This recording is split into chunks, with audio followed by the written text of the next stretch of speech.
Hello and very good evening to all of you. बच्चों, आपकी जो ये क्लास चल रही है मैथ्स की, जिसमें हम लोग रिलेशन एंड फंक्शन पढ़ने वाले हैं, जिसकी आज सेकंड क्लास है। पिछली क्लास में हम लोगों ने देखा था कि कैसे ऑर्डर्ड पेयर डिफाइन होते हैं, ऑर्डर्ड पेयर से कैसे कार्टेशियन प्रोडक्ट बनता है, फिर कार्टेशियन प्रोडक्ट के जितने सबसेट्स होते हैं उन सारे सबसेट्स को हम लोग रिलेशन डिफाइन किए थे। और आज हम लोग उसके आगे पढ़ने वाले हैं कि बाइनरी रिलेशन में क्या क्या आपका सिलेबस है जो क्लास 12th का है, और क्लास 12th के अलावा क्या सिलेबस है जो आपके लिए इंपॉर्टेंट होगा एनडीए और जेईई मेंस के लिए। तो स्टार्ट करते हैं क्लास को। पहला जो आपका टॉपिक है वो रिलेशन है, तो रिलेशन को थोड़ा सा रिवाइज कर लिया जाए, कहीं ऐसा ना हो कि आपके माइंड से स्किप कर गया हो कि रिलेशन हम लोगों ने कैसे सीखा था। तो थोड़ा सा रिवीजन करेंगे, उसके बाद फिर आते हैं टॉपिक पर आगे। रिलेशन को हम लोगों ने डिफाइन किया था द ऑल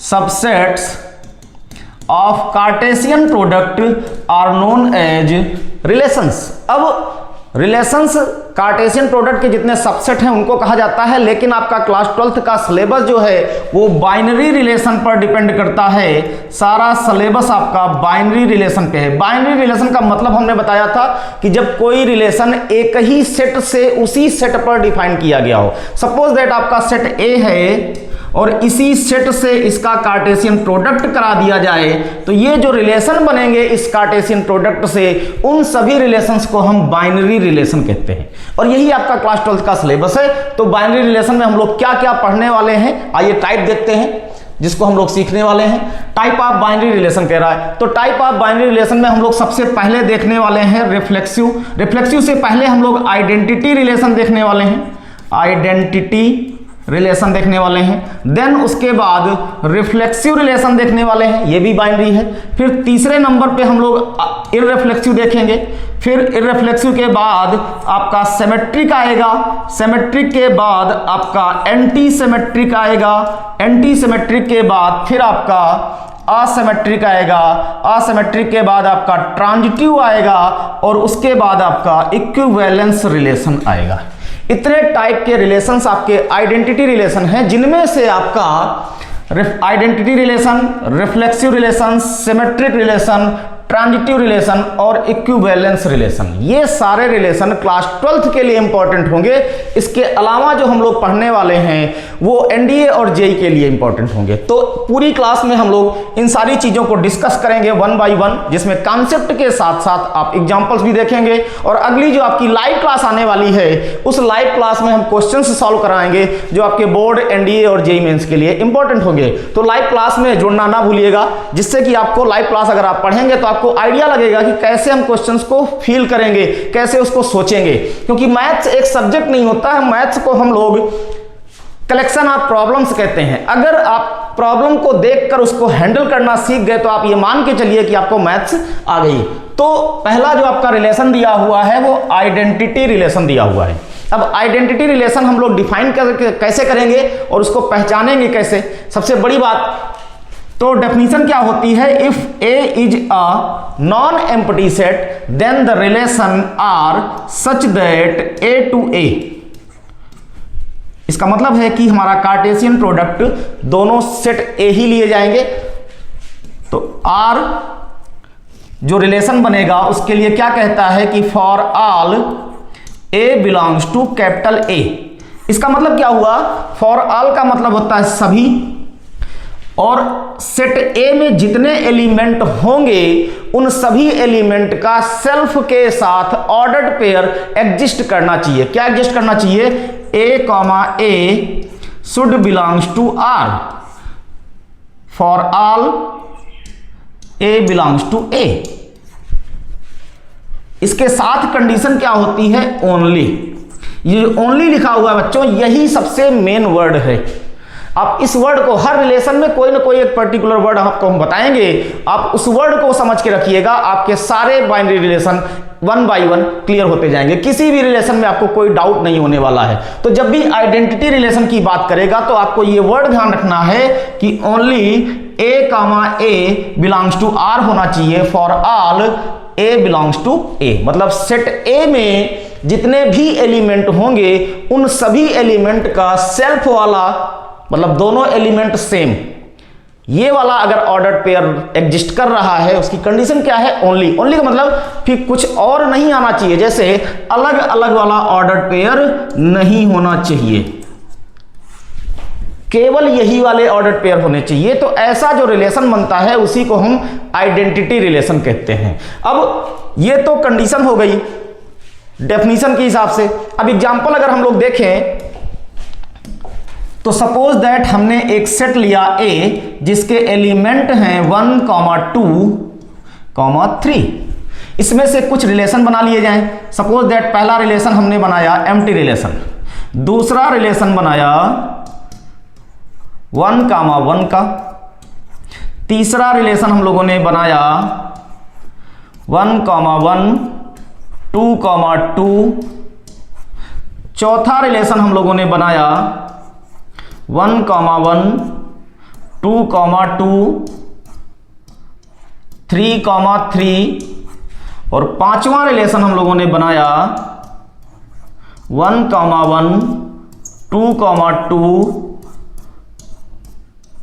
3, 3। एक और ले लेते हैं 1, 3 ले लेते हैं। ये 5 रिलेशन आपके दिए हुए हैं। इन पांचों रिलेशन में से कौन कौन से रिलेशन आइडेंटिटी होंगे ये आपको आइडेंटिफाई करना है। तो आपको डेफिनेशन याद रखना है। क्या डेफिनेशन है कि if a belongs to set A, जिसकी कंडीशन है फॉर ऑल, तो क्या होना चाहिए? Only a should belongs to are.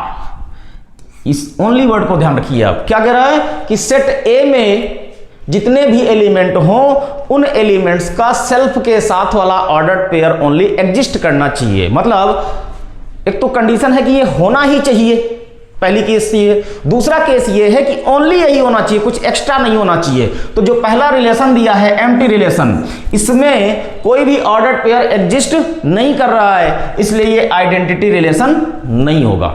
दूसरा रिलेशन R2 है, इसमें 1, 1 बिलोंग कर रहा है। हमने देखा कि सेट ए में एलिमेंट 1 है, 2 है और 3 है। डेफिनेशन के हिसाब से क्या होना चाहिए? 1, 1 भी होना चाहिए, 2, 2 भी होना चाहिए और 3, 3 भी होना चाहिए, लेकिन ओनली। तो इसमें 1, 1 है, 2, 2, 3, 3 नहीं है, तो ये हमारा आइडेंटिटी नहीं है। तीसरे में 1, 1, 2, 2 है, 3, 3 नहीं है, तो ये भी आइडेंटिटी नहीं है। चौथा रिलेशन आपका दिया हुआ है 1, 1 है, 2, 2 है, 3, 3 है, तो ये हमारा आइडेंटिटी रिलेशन हो गया। लेकिन पांचवा रिलेशन 1, 1 भी है, 2, 2 भी है, 3, 3 भी है, इसके साथ में एक और ऑर्डर्ड पेयर आ गया 1, 3, जबकि डेफिनेशन क्या कहती है कि ओनली ए होना चाहिए, तभी वो रिलेशन हमारा आइडेंटिटी होगा, अदरवाइज आइडेंटिटी नहीं होगा। तो पांचवा रिलेशन भी आइडेंटिटी नहीं होगा। क्यों? क्योंकि इसमें अदर वाला भी हमारा ऑर्डर्ड पेयर आ गया, दोनों एलिमेंट डिफरेंट हो गए, इसलिए ये हमारा आइडेंटिटी नहीं हुआ। तो इस तरह आप डेफिनेशन को अगर क्लियर कर लें, हर डेफिनेशन में कोई ना कोई एक पर्टिकुलर वर्ड मिलेगा आपको, आप उस वर्ड को ध्यान रखेंगे तो आपका क्वेश्चन कभी गलत नहीं हो सकता है। कई बार ऐसा होगा कि अगर डेफिनेशन सही से क्लियर नहीं है, आपने उस वर्ड को सही से हैंडल नहीं किया, तो आपका कंफ्यूजन में क्वेश्चन गलत हो जाता है। आइए देखते हैं, आइडेंटिटी रिलेशन क्लियर हो गया होगा तो अगले रिलेशन की ओर चलते हैं। अगला रिलेशन है आपका reflexive relation, the most important relation, reflexive relation. Identity relation से ही रिलेटेड होता है, थोड़ा सा डिफरेंस होता है। क्या डिफरेंस होता है कि अगर कोई सेट ए हमारा नॉन एम्प्टी है और relation R such that A to A define किया गया है, दोनों सेट सेम ही, क्योंकि बाइनरी रिलेशन पढ़ रहे हैं, तो A, should belongs to R for all A belongs to set A।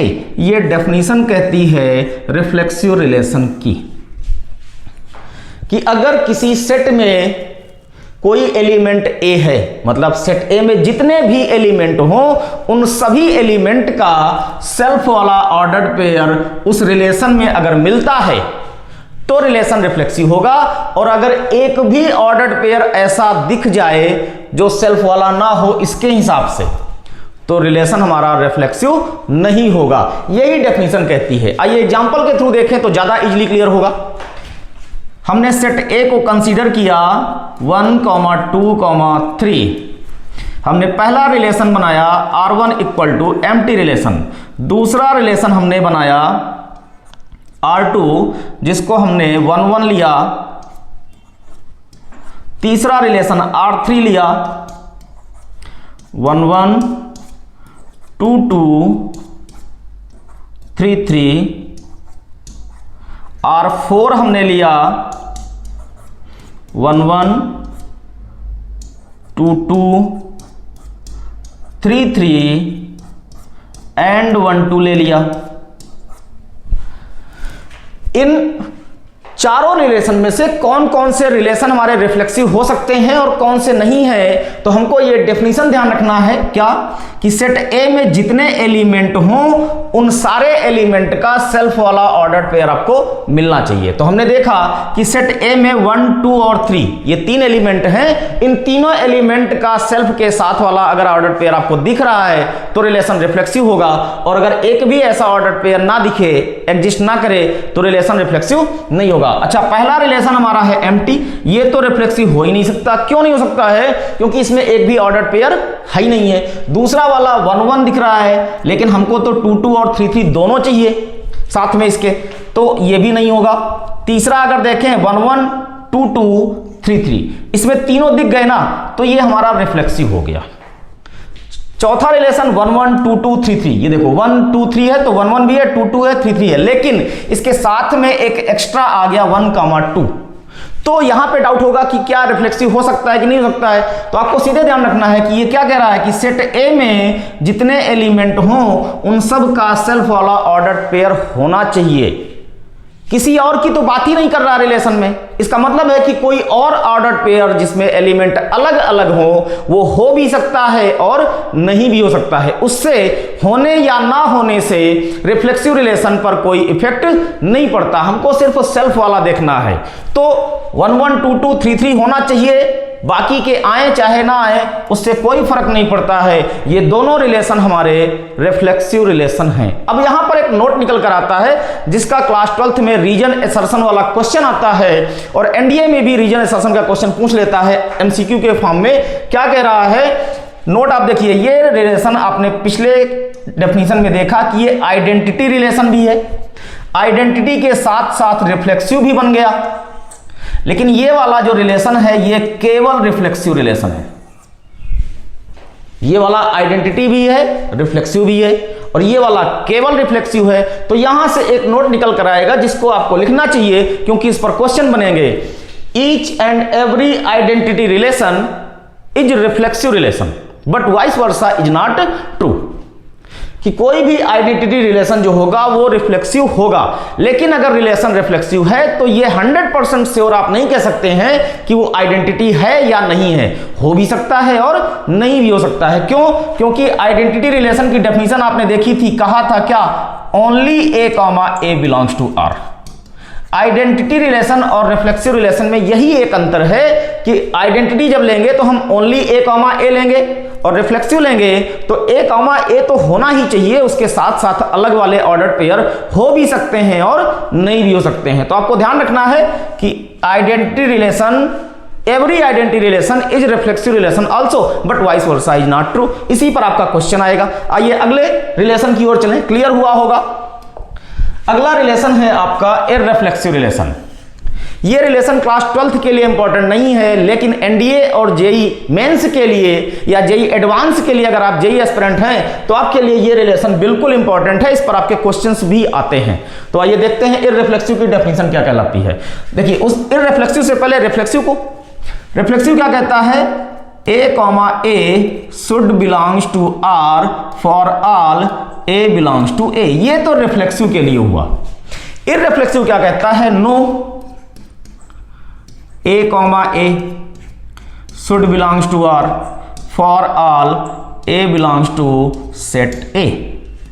ये इररिफ्लेक्सिव की डेफिनेशन है। देखो इसमें एक वर्ड मिला स्पेशल, क्या मिला, no. No a comma A should belongs to R for all A belongs to A. Set A में जितने एलिमेंट हों उन एलिमेंट्स में से किसी भी एलिमेंट का सेल्फ वाला ऑर्डर्ड पेयर उस रिलेशन में आपको नहीं दिखना चाहिए। अगर एक भी ऐसा ऑर्डर्ड पेयर दिख गया, एक भी ऐसा ऑर्डर्ड पेयर दिख गया जो हमारा सेल्फ वाला है, तो आप ये समझ लीजिएगा कि रिलेशन हमारा रिफ्लेक्सिव नहीं होगा। आइए एग्जाम्पल के थ्रू देखा जाए तो थोड़ा और क्लियर हो जाए।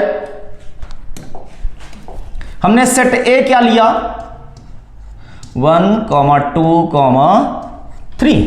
पहला रिलेशन हमने बनाया, अच्छा relation R such that A to A ही चलेगा क्योंकि बाइनरी पढ़ रहे हैं, तो पहला रिलेशन हमने बनाया 5। दूसरा R2 हमने बनाया 1, 1। तीसरा हमने रिलेशन बनाया 1, 1, 2, 2, 1, 3, ये बना दिया। चौथा रिलेशन हमने बनाया 1, 2। पांचवा रिलेशन हमने बनाया 1, 2, 3, 1, 3, ये 5 रिलेशन बनाए। इन 5 रिलेशन में से आपको आइडेंटिफाई करना है कि कौन सा रिलेशन हमारा इररिफ्लेक्सिव हो सकता है।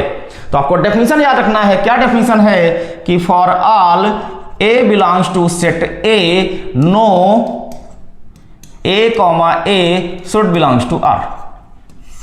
एक भी ए आपको नहीं दिखना चाहिए उस रिलेशन में, तभी जाकर वो रिफ्लेक्सिव होगा, अदरवाइज इररिफ्लेक्सिव होगा, अदरवाइज इररिफ्लेक्सिव नहीं होगा। तो आइए देखते हैं पहला रिलेशन ये R1। अब यहीं पर डाउट आता है बच्चों को। क्यों डाउट आता है? क्योंकि 5 लिखा हुआ है, एम्प्टी सेट है, या तो कुछ दिख ही नहीं रहा।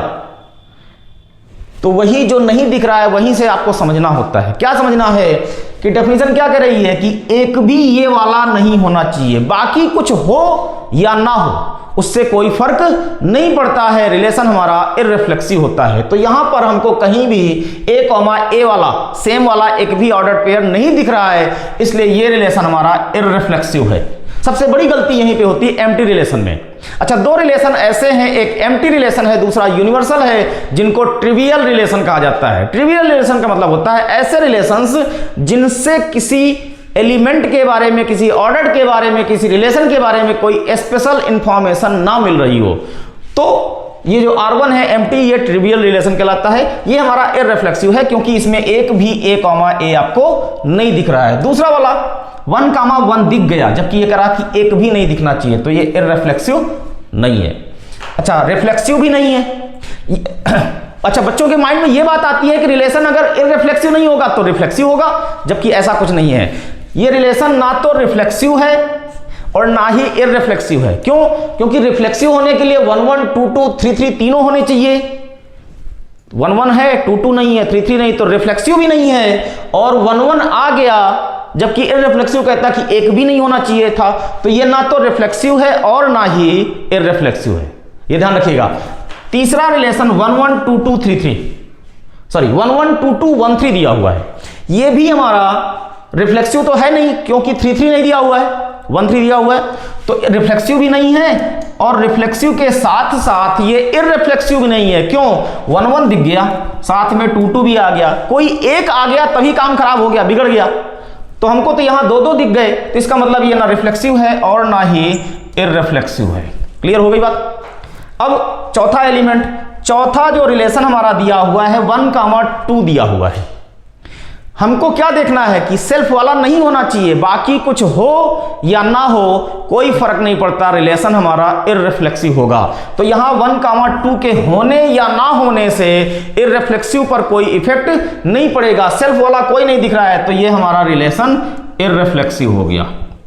आइए 5वें रिलेशन को देखते हैं। 1, 2, 2, 3, 1, 3 दिया हुआ है, कहीं भी सेल्फ वाला ऑर्डर पेयर नहीं दिख रहा है, तो ये रिलेशन भी हमारा इररिफ्लेक्सिव हो गया। क्लियर हो गई बात? चलिए, तो आपको ध्यान क्या रखना है? सिर्फ ये वाला वर्ड ध्यान रखना है। जब आप इसको ध्यान रखेंगे, अब इसको समझ के रखेंगे, तो क्वेश्चन आपका गलत नहीं होगा। मैं फिर से बता दे रहा हूं कि आपके क्लास 12th का सिलेबस नहीं है ये वाला रिलेशन इररिफ्लेक्सिव, ये जेई और एनडीए के लिए इंपॉर्टेंट है। तो आइए अगला देखा जाए। अगला रिलेशन आपका है सिमेट्रिक रिलेशन। सिमेट्रिक रिलेशन भी एक इंपॉर्टेंट रिलेशन है, क्लास 12 के हिसाब से तो ही है, जेई और एनडीए के लिए भी है। सिमेट्रिक रिलेशन क्या कहता है कि अगर set A non empty set है और रिलेशन हमारा R such that A to A defined है, तो हमको क्या करना है, if a comma b belongs to R implies that b comma a should also belongs to R for all a comma b belongs to set A। ये definition कहती है symmetric की।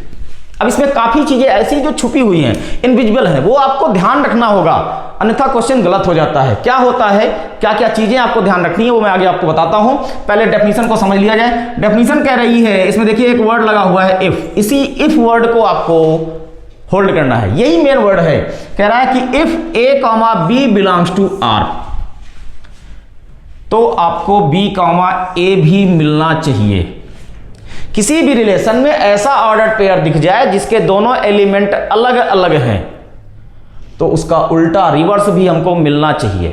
अगर रिवर्स मिल गया तो रिलेशन सिमेट्रिक होगा, और reverse नहीं मिला तो रिलेशन सिमेट्रिक नहीं होगा। यह बात तो डेफिनेशन कह रही है, लेकिन क्या नहीं कह रही है डेफिनेशन, वो आपको ध्यान रखना, क्योंकि क्वेश्चन तो वहीं से गलत होते हैं।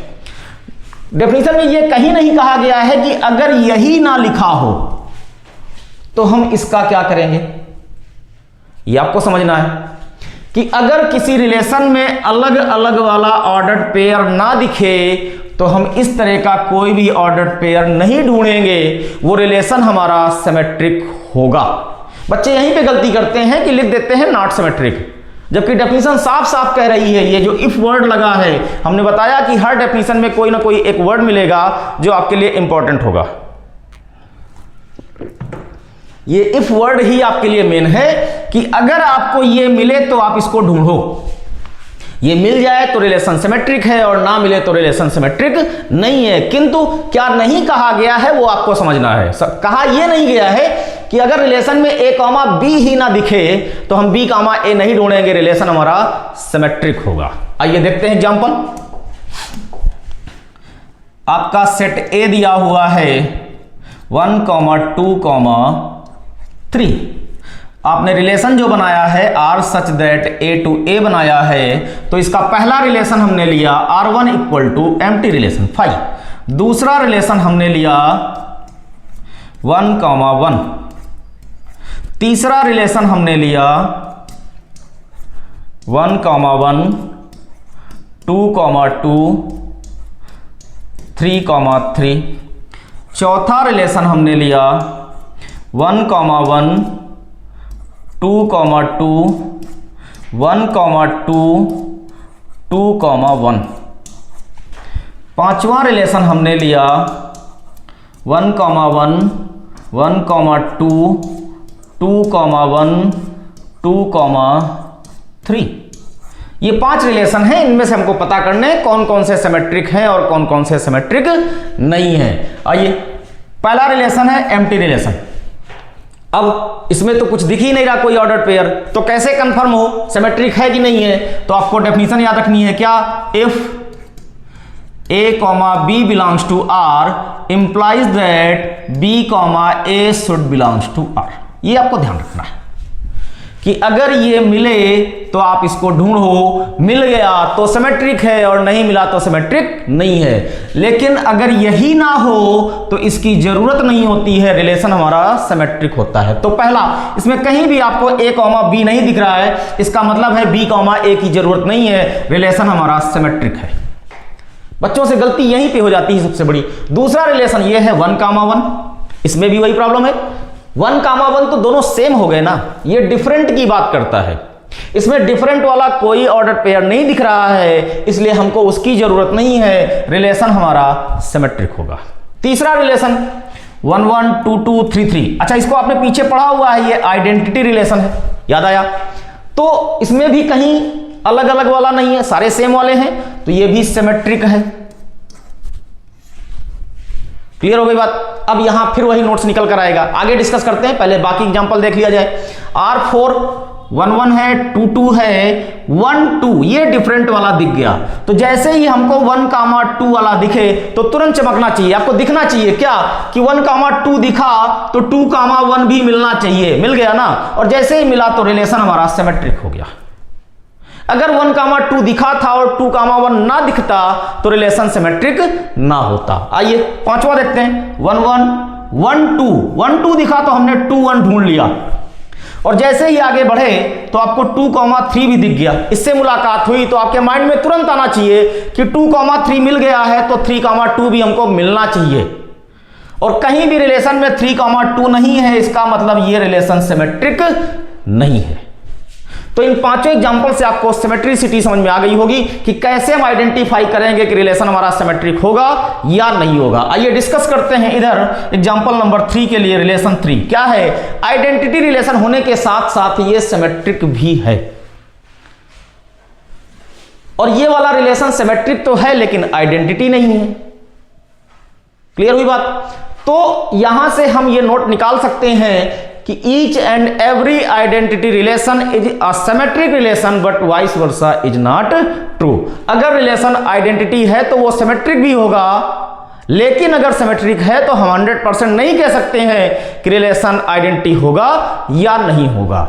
तो इस तरह आपने देखा कि कैसे हम आइडेंटिटी रिलेशन को डिफाइन करते हैं, फिर रिफ्लेक्सिव रिलेशन को डिफाइन करते हैं, फिर इररिफ्लेक्सिव को डिफाइन किया हम लोगों ने, इसके बाद सिमेट्रिक को किया। अब इसके आगे हम लोग पढ़ने वाले हैं एंटी सिमेट्रिक रिलेशन।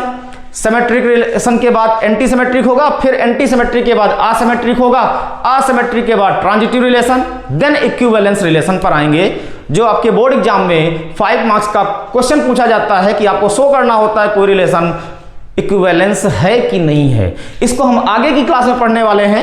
आज की क्लास में हम लोग इतना कवर किए, इसको आप रिवीजन करके रखिएगा, और जो डाउट होगा उसको आप अगली लाइव क्लास होने वाली है, आगे जो भी क्लास आएगी वो आपकी लाइव क्लास होगी, वो कल ही आपकी क्लास रहेगी, तो आप इसको प्रिपेयर्ड करके रखिए। और अगली क्लास में हम लोग लाइव पढ़ने वाले हैं, साथ ही साथ एग्जाम्पल्स के साथ क्वेश्चंस को भी सॉल्व करने वाले हैं जो आपके एग्जाम में पूछे गए होंगे, वो चाहे बोर्ड एग्जाम में हो, एनडीए में हो या जेईई में हो। तो मिलते हैं अगली लाइव क्लास के साथ। अगर आप चाहते हैं कि आपकी मैथ्स बहुत ही अच्छी हो जाए तो आप हमारे साथ जुड़े रहिए और अपनी तैयारी को आगे बढ़ाएं। मिलते हैं अगली क्लास में, तब तक के लिए जय हिंद एंड थैंक यू।